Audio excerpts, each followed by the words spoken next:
All right, let's talk about something that gets the heart racing.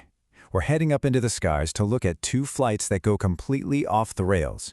We're talking mystery, we're talking terror, and all the bizarre things that can happen when you're thousands of feet above the ground. Seriously, just imagine it for a second. You're on a plane, and suddenly, everything goes wrong. Your instruments are dead, your senses are lying to you, and something else, something unknown, is now in charge. What in the world do you do? That's the chilling question we're diving into today. So, we've got two stories in the spotlight. In one corner, we have the black aeroplane, a classic mystery. A pilot, lost and alone, gets help from a strange, silent guide. And in the other corner, 407 Dark Flight. This is pure supernatural horror. A whole passenger jet basically becomes a haunted house with wings. Two flights, two totally different kinds of fear. So, how did it all start? Well, you know that saying, the calm before the storm? In these two stories, that calm could not be more different. Okay, so in the black aeroplane, our pilot is just cruising. It's the middle of the night, the sky's clear, and he's just dreaming about getting back to England for a big family breakfast. He's totally alone, but he's happy. It's simple, it's peaceful. He just wants to get home. Now, let's jump over to Flight 407. Whoa, it is a whole different vibe. The cabin is already a pressure cooker of tension. You've got people arguing about money, family drama, just all this anxiety bubbling up. The real conflict isn't waiting outside in the clouds. It's already strapped into the seats. And you guessed it, this is where things start to go sideways. For both of our flights, a huge threat shows up, but what that threat is, well, that's what sends them down two very, very different dark paths.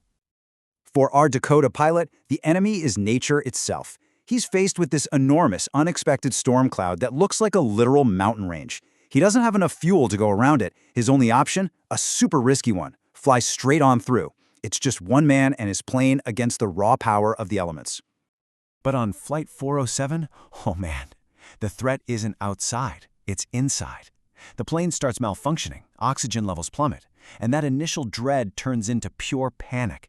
The passengers quickly realize this isn't just bad turbulence, this is something else, something intelligent, and it wants to hurt them. So, this is the major fork in the road for our stories. In one, a mysterious helper shows up. In the other, the mysterious force is the attacker. Let's really break down how they step in. Okay, so deep inside that black storm, all instruments are dead, our pilot is flying blind. And then he sees it, another plane. It's all black, no lights on its wings, which is crazy. But the pilot inside waves at him, signals for him to follow. And just like that, it becomes his guide, his rescuer, leading him right out of the storm. And that right there captures the whole feel of this encounter. The pilot doesn't see this as a threat. He sees it as an intentional act of kindness. This unknown plane is like a guardian angel, a silent partner helping him survive. Now let's flip the coin and look at Flight 407. The reality here could not be more different. The force on this plane isn't a silent helper. It is an active, hostile enemy. The movie kind of explains these ghosts as this weird energy that can mess with technology, and way more terrifyingly, with your mind.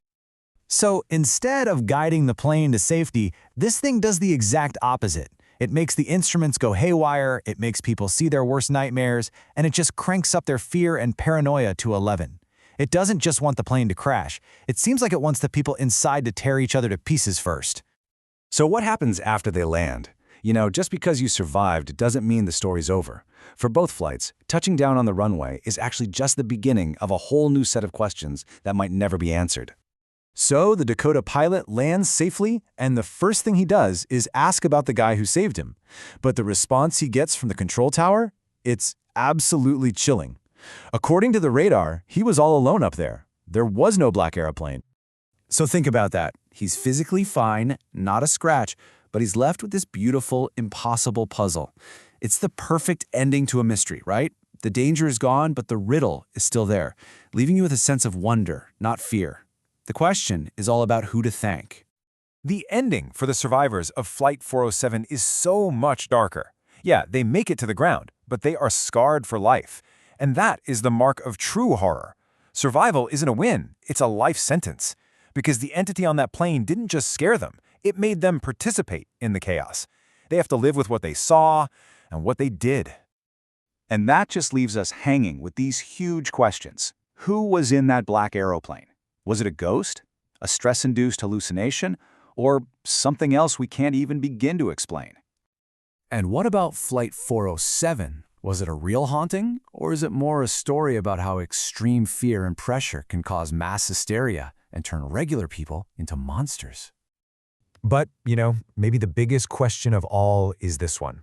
Whether it's a mysterious guide or a malevolent ghost, the sky is still one of the last great frontiers of the unknown. And stories like these show just how fascinated and terrified we are of what might be waiting for us up there, just hiding in the clouds.